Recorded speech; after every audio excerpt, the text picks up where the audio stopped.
सांसें फूल जाती है, इसलिए ब्रोंकिया जो है ज्यादा सांस अंदर जाए इसलिए। गैस्ट्रिक पैंक्रियाटिक एक्टिविटी इनहिबिट हो जाएगी, भूख नहीं लगेगी उस वक्त।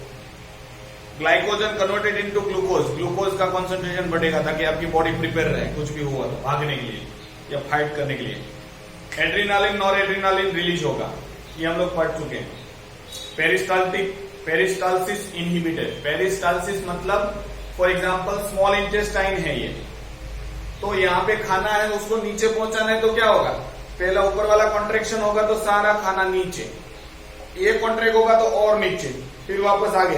तो इस तरह से contraction and relaxation of gastric tract, GI tract, मतलब जहां जहां फूड पास होता है वहां से उनका कॉन्ट्रेक्शन एंड रिलैक्सेशन, ताकि फूड आगे आगे प्रोपेल हो, आगे आगे जाए, उसी को हम लोग पेरिस्टालसिस बोलते हैं। ठीक है। ब्लैडर रिलैक्सिस, ब्लैडर जो है यूरिनरी ब्लैडर, इसलिए डर के माहौल में पेट गीला हो जाता है। तो क्यों? क्योंकि ब्लैडर, यूरिनरी ब्लैडर में जितना भी यूरिन भरा पड़ा है वो रिलैक्स हो जाता है ताकि सारा पेट गीला हो जाए। पैरासिम्पैथेटिक क्या करेगा, इसको नॉर्मल, चलो भूत भाड़ में चला गया, भूत चला गया तो क्या होगा, आज प्यूपिल डायलेट हो जाएंगे, मुंह में वापस पानी आने लगेगा, कि चलो वो डरावनी सिचुएशन थी चली गई, चलो खाना खा लेते हैं, तो हार्ट रेट घट जाएगा मतलब नॉर्मल हो जाएगा, जो इंक्रीज हुआ था वो घटेगा। गैस्ट्रिक जूस सीक्रेट होगा, भूख लगेगी कि भाई हाँ ये भूत गया और बड़ी तेजी से भूख लगी है, चलो खाते हैं। ग्लूकोज का वापस ग्लाइकोजन में ग्लूकोज लेवल घट जाएगा, पेरिस्टालसिक मूवमेंट वापस हो जाएगा, खाना आगे बढ़ना स्टार्ट हो जाएगा। ब्लैडर जहां पे यूरिन स्टोर होता है वो वापस नॉर्मल पोजीशन में आ जाता है। तो these are the sympathetic and parasympathetic in autonomic nervous system. Absence of beta waves, the type of brain waves or any electrical activity from the brain of patient indicate brain stem death. मैंने बोला है brain में सारी information impulse के through ही जाती है, electrical impulse के through ही जाती है। ठीक है। अगर वो बंद हो जाती है उसको हम लोग वेव्स बोलते हैं। बहुत सारे टाइप की वेव्स है, अल्फा बीटा गामा डेल्टा ऐसी वेव्स है। तो अगर बीटा वेव्स बंद है उसको हम लोग क्या बोलेंगे, brain stem death. Brain stem कौन बनाता है, ब्रेन स्टेम मतलब स्टॉक, तो mid brain that is diencephalon, sorry pons varolii, medulla oblongata and diencephalon, तीनों मिलके ब्रेन स्टेम बनाता है। अगर बीटा वेव्स नहीं आ रही है मतलब यहाँ का मर जाएगा, इंसान का brain death, stem death. Absence of heart beat, breathing movement and electrical brain activity is clinical definition of death. Death मतलब क्या होता है, हार्ट बंद पड़ जाना, सांसें रुक जाना and electrical activity of brain, brain का इलेक्ट्रिकल एक्टिविटी स्टॉप हो जाना, उसी को हम लोग डेथ बोलते हैं। तो मृत्यु की डेफिनेशन, डेथ की डेफिनेशन मतलब मर जाना, मतलब क्या होता है, सांस बंद, हार्ट बंद, ब्रेन बंद, तुम तीनों को स्विच ऑफ कर दो, अब मर जाओगे। Autonomic nervous system is divided into two systems, sympathetic and parasympathetic. Sympathetic and parasympathetic nerves normally oppose one another, मतलब opposite function करते हैं। They antagonist, इसको हम लोग antagonist बोलते हैं। एंटागोनिस्ट एंड एगोनिस्ट ऐसा कुछ वर्ड दूसरा भी है। तो एंटागोनिस्ट मतलब ऑपोजिट वर्क करना। तो एक ने क्या किया था, प्यूपिल को डायरेक्ट किया था सिंपैथेटिक ने, पैरासिम्पैथेटिक ने गटर। अब याद रखो सिंपैथेटिक मतलब डर का माहौल। मैकेनिज्म ऑफ रिफ्लेक्स एक्शन यहां पे दिया है। स्टिमुलस मिलेगा रिसेप्टर को, sensory neuron message spinal cord को लेके जाएगी, स्पाइनल कॉर्ड से एक ऑर्डर आएगा, इफेक्टर ऑर्गन को और रिस्पॉन्स देगी। ठीक है। यहाँ पे उसका रिप्रेजेंटेशन भी दिया है जो मैंने पहले किया था। तो receptor in your skin, skin में रिसेप्टर होंगे, वो डिटेक्ट करेंगे कि भाई यहाँ पे कुछ अपने इचिंग हो रही है, वो भी एक है, स्वेलोइंग भी है, याविंग, कफिंग, स्नीजिंग, गर्म चीज को टच हुआ तो यहाँ के रिसेप्टर सेल जो गर्म चीज को रिसीव करते हैं, स्टिमुलस को रिसीव करते हैं, ऐसे रिसेप्टर सेल क्या करेंगे, मैसेज को रिसीव करेंगे सेंसरी नर्व्स के थ्रू, डॉर्सल रूट से, डॉर्सल रूट गैंग्लिया से जाएंगे स्पाइनल कॉर्ड में, स्पाइनल कॉर्ड एक ऑर्डर देगी, वो मोटर न्यूरॉन से आएगा, यहाँ के मसल कॉन्ट्रैक्ट होंगे। फॉर एग्जाम्पल में टच किया तो यहाँ से जो भी मैसेज है वो पास होके, यहाँ के सेंसरी ऑर्गन में से पास होके स्पाइनल कोड में जाएगा। स्पाइनल कोड का ऑर्डर कहाँ पे आएगा, यहाँ पे कि मसल कॉन्ट्रैक्ट हो, तो वो कॉन्ट्रैक्ट होंगे तो मैं क्या करूंगा, उसको हाथ पीछे ले जाऊंगा। सो दिस इज द, इसको हम लोग रिफ्लेक्स एक्शन बोलते हैं। जो भी ये हुआ उसको रिफ्लेक्स एक्शन, और जिस पाथ से ये इंपल्स ट्रैवल हुआ उसको रिफ्लेक्स आर्क बोलते हैं। ठीक है। नाउ रिफ्लेक्स एक्शन के बारे में कुछ लिखा है। रिफ्लेक्स एक्शन इज रैपिड, बहुत फास्ट होती है, ऑटोमेटिक होती है, involuntary response to the stimulus. Example, on touching hot object we immediately remove our hand without thinking. किसी भी गर्म चीज को हम लोगों ने पकड़ा, हम लोग ने ये नहीं सोचेंगे कि ये क्या पकड़ा है, गर्म लग रहा है, सीधा छोड़ देंगे with in a fraction of second. आप बिल्कुल सोचेंगे भी नहीं। अदर एग्जाम्पल बहुत सारे हैं। Other example from daily life are watering of mouth on seeing food, blinking of eye, sneezing, मुंह में पानी आना, आंख ब्लिंक करना। ऐसा किसी ने मारा तो हम लोग कैसे रिस्पॉन्स कर जाते हैं। ठीक है, ये सारे आएंगे। स्नीजिंग, छींक आना। Reflex arc, the pathway of the reflex action is term as a reflex arc. जिस जहां से इंपल्स पास होता है रिफ्लेक्स एक्शन क्रिएट करने में, उस पाथ को हम लोग बोलते हैं reflex arc. Touch hot object, the stimulus pass through the sensory nerve to spinal cord. From here, the motor nerves bring the message to the muscle of hand to contract and hand remove. वहां से हाथ हम लोग ले लेते हैं with a fraction of time from the hot object. तो इसमें क्या होगा, कितने कंपोनेंट होंगे रिफ्लेक्स एक्शन में या रिफ्लेक्स आर्क में? एक तो sensory afferent nerves, sensory nerves होगी जिसको हम लोग अफरेंट बोलते हैं। फिर carry the message from receptor to the spinal cord, relay neuron, अंदर एक रिले न्यूरॉन होगा, इंटर न्यूरॉन जिनको हम लोग बोलते हैं। फिर मोटर न्यूरॉन भी हो सकता है, नहीं भी हो सकता है इंटर न्यूरॉन, यहाँ पे नहीं दिया है तो नहीं भी, लेकिन है। आप ये आगे हायर स्टैंडर्ड में पढ़े, वहां से इफरेंट नर्व्स और मोटर नर्व्स मैसेज लेके जाएगी। Motor neuron which carries impulses from the spinal cord to the effector glands, और वो मोटर नर्व्स है वो इफेक्टर ऑर्गन तक मैसेज लेके जाने का काम करते हैं। तो स्टिमुलस, या ये स्टिमुलस है रिसेप्टर, सेंसरी नर्व्स और अफरेंट नर्व्स, इंटर न्यूरॉन जो इंटरप्रेट करेगा, समझेगा क्या हुआ है, उसका ऑर्डर लेके जाएगा मोटर नर्व्स और इफेक्टर ऑर्गन। ये सारे पाथ हैं जहां से रिफ्लेक्स आर्क जन्म लेती है। ठीक है। Next we are having types of reflexes. देखो बहुत अलग अलग चीजें हैं इसमें। दो टाइप की रिफ्लेक्स होती है। एक रशियन साइंटिस्ट इवान पावलो, उन्होंने क्लासिफाइड किया रिफ्लेक्स एक्शन को या रिफ्लेक्सेस को। दो होती है, एक अनकंडीशनल और एक कंडीशनल। ठीक है। तो अनकंडीशन रिफ्लेक्सेस इनबोर्न होती है, अनकॉन्शियस हो ही जाती है। फॉर एग्जाम्पल, खाना देखो तो सीधा सलाइवा आता है, वो अलग चीज है। ब्लिंकिंग ऑफ आईज, ठीक है। स्नीजिंग, ये तो बचपन से सिखाना नहीं पड़ता या कोई चीज की जरूरत नहीं है। These are unconscious response given to stimulus. These inborn reflexes are transmitted to the next generation. ये अपने आप आ जाती है। ठीक है। फिर डांस का स्टेप करना या साइकिलिंग करना, स्विमिंग करना, ये रिफ्लेक्सेस है। फॉर एग्जाम्पल कोई क्रिकेटर है, उसको देखो फ्रैक्शन ऑफ सेकेंड में वो बॉल के हिसाब से घुमा देता है, क्योंकि उन्होंने अपने आप में सीखा है। हजारों बॉल ऐसे खेले होंगे, फिर तो उनका ब्रेन में फिक्स हो गया कि ऐसा है तो ऐसा ही करना है। ठीक है। वो सोचेगा नहीं कि भाई मैं ये है तो एक ऐसा मारने जाऊं। ये रिफ्लेक्स एक्शन है, सीखने से आता है। Example including sucking of mother breast milk bye newborn baby. जैसी बेबी जन्म लेती है तो मदर की मतलब मम्मी का दूध पीने लगता है। न्यू इनबॉर्न, जैसे हम लोगों ने भी पीना सीखा था उसी से। स्वेलोइंग, कोई भी चीज को स्वेलो करना। ब्लिंकिंग, ये सारे अनकंडीशनल रिफ्लेक्सेस है, इनबोर्न है, जन्म के वक्त ही मिल जाएंगे। ये next generation to generation pass होंगे। नाउ कंडीशन रिफ्लेक्सेस का बहुत जबरदस्त एग्जांपल इयान पावलो ने दिया है।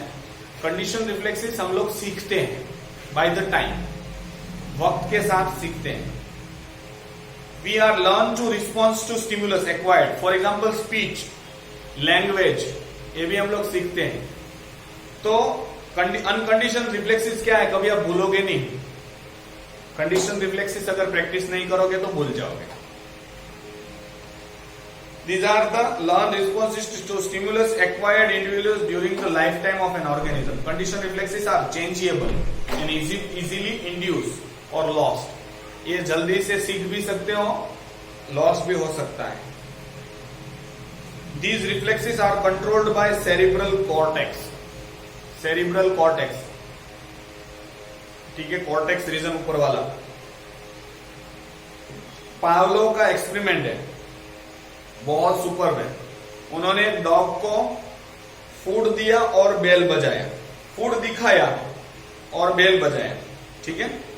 पहले तो फूड दिखाया तो उसके मुंह में से सलाइवा आने लगेगा, आपको पता है डॉग प्रोफ्यूजली मुंह में से उसको सलाइवा आता है। फिर बेल बजाया, खाना दिया, ऐसा है 1 महीने तक किया, बेल खाना साथ में। तो जो डॉग है उन्होंने अपने दिमाग में ऐसा मतलब फंसा लिया कि बेल बजेगा तो मुझे खाना मिलेगा। अब क्या किया उन्होंने, सिर्फ बेल बजाया तो खाना नहीं दिया, सिर्फ बेल बजाया 1 महीने के बाद। 1 महीने तक तो खाना और बेल साथ में। तो उन्होंने देखा कि सिर्फ बेल बजाया तो भी सलाइवेशन स्टार्ट हुआ। क्यों? क्योंकि रिलेट कर लिया था कि हाँ बेल बजेगा तो खाना मिलेगा। फिर धीरे धीरे रोज सिर्फ बेल बजाया तो कुत्ते को भी पता चल गया उल्लू बना रहे हैं, तो सलाइवा कम होते होते होते बंद हो गया। सो इससे क्या हुआ, पता चला कि ये मैंने सिखाया था, हम कुत्ते ने सीख लिया था कि बेल और खाना, उसके बाद वापस सिर्फ बेल नो खाना, तो भूल गया। इन 1920 Ivan Pavlov gives a classical example of conditioned reflex to the sound. He observed that the sight and the smell of food cause salivation in hungry dog. जो भी भूखा डॉग है उसको खाना मिला और बेल बजाया तो सलाइवेशन हुआ। He rang a bell first, पहले बेल बजाता था, and dog shows response, but when he placed food near the dog, it started salivating. Next, he sounded a bell and placed food in front of the dog. The dog salivated. By repeating this process a number of times, a time came when the dog started salivating to the mere sounding of the bell. सिर्फ bell का आवाज सुन के उनके saliva निकलने लगा। As the dog learned to correlate bell with the food, तो dog ने सीख लिया कि बेल और खाना साथ में।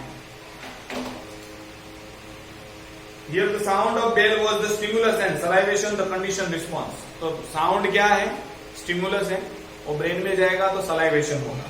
Our habit like dislike, likes and dislike, prejudice are all conditioned reflexes. हम लोग पहले से पूर्वाग्रह बांध लेते हैं, ये ऐसा ही है, ये नहीं जीत सकता, ये खा नहीं सकता, ये पास नहीं हो सकता, ये फेल हो सकता है, ठीक है। लाइक्स एंड डिसलाइक, ये मुझे पसंद नहीं है, ग्रीन कलर अच्छा लगता है, रेड कलर अच्छा लगता है ने? ये पिज्जा नहीं खाऊंगी ने, खाऊंगा ने, मैं मंचूरियन खाऊंगा, मैं रोटी नहीं खाऊंगा, सब्जी नहीं खाऊंगा। पहले से लाइक्स और डिसलाइक और प्रिजुडिस, ये सारे रिफ्लेक्सेस हैं, सीखे जाते हैं। कुछ लोग फॉर एग्जाम्पल आपने मैन वर्सेस वाइल्ड देखा होगा, वो कुछ भी खा लेता है, उनको पता है लाइक डिसलाइक नहीं है, उनको पता है मुझे जिंदा रहने के लिए खाना है, ठीक है, अगर नहीं खाऊंगा तो मर जाऊंगा। तो हम लोग क्या करते हैं, इसका टेस्ट अच्छा नहीं है, नहीं खाऊंगा, ये सारा हम लोग सीखते हैं। और एक स्टेज ऐसा आ जाता है, उसके बाद ये पक्का हो गया कि भाई करेले की सब्जी में नहीं खाऊंगा, टेस्ट बिटर है। Animals and birds are train in circus, आपने सर्कस में एनिमल और बर्ड को ट्रेन करते हुए देखा होगा, ट्रेन होते हुए देखा होगा। Remember a condition reflex is acquired during life time, condition वाले और लाइफ टाइम में कभी भी आप कभी भी सीख सकते हो। And is neither inherited nor transmitted to the next generation. तो सचिन का बच्चा सचिन जैसा नहीं बना, क्यों? क्योंकि सचिन ने वो एक्वायर किया था, उन्होंने उसके बच्चे ने नहीं किया है।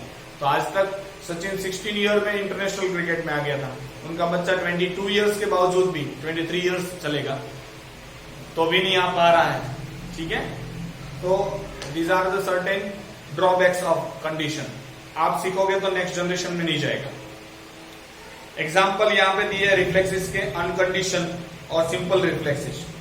नी जर्क, नी जर्क मतलब आपकी नी पे आपका जो मतलब घुटन है वहां पे अगर किसी ने टैप किया, मतलब फॉर एग्जांपल ये आपका पैर है,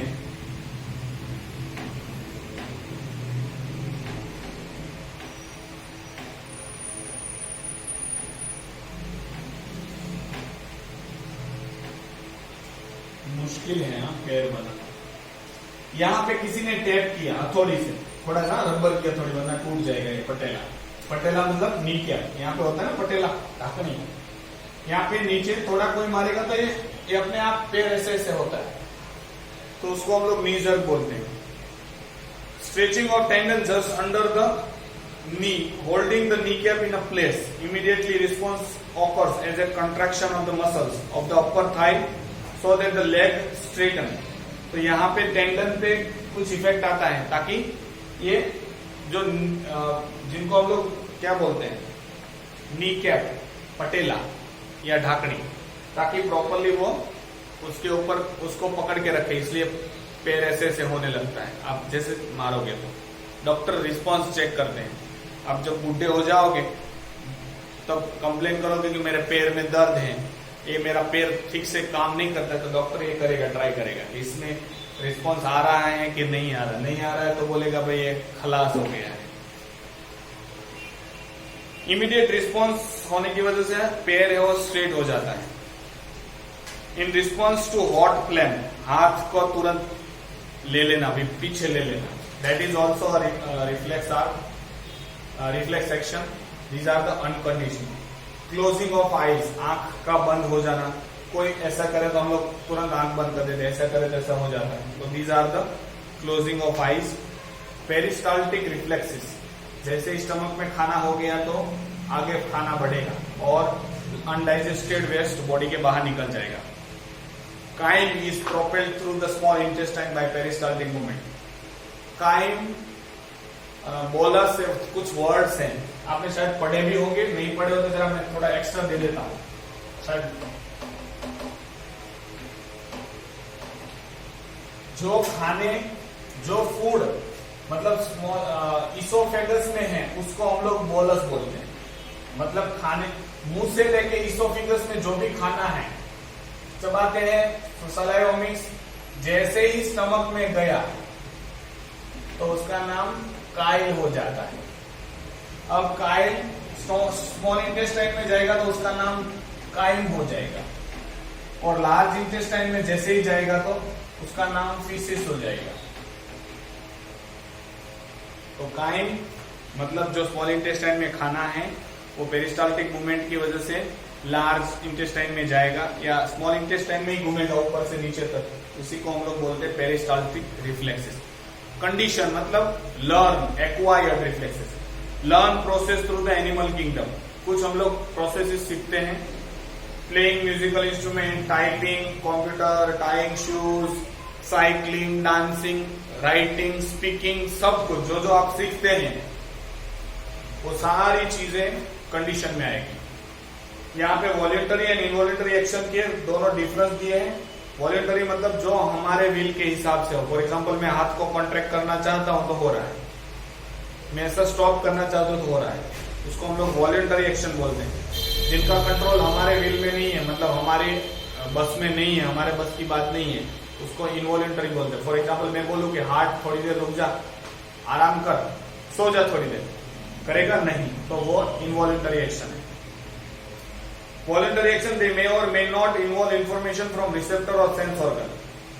ये सेंस ऑर्गन से और रिसेप्टर से इंफॉर्मेशन का इंतजार भी नहीं करते, ब्रेन ही डिसाइड करेगा कि ये करना है।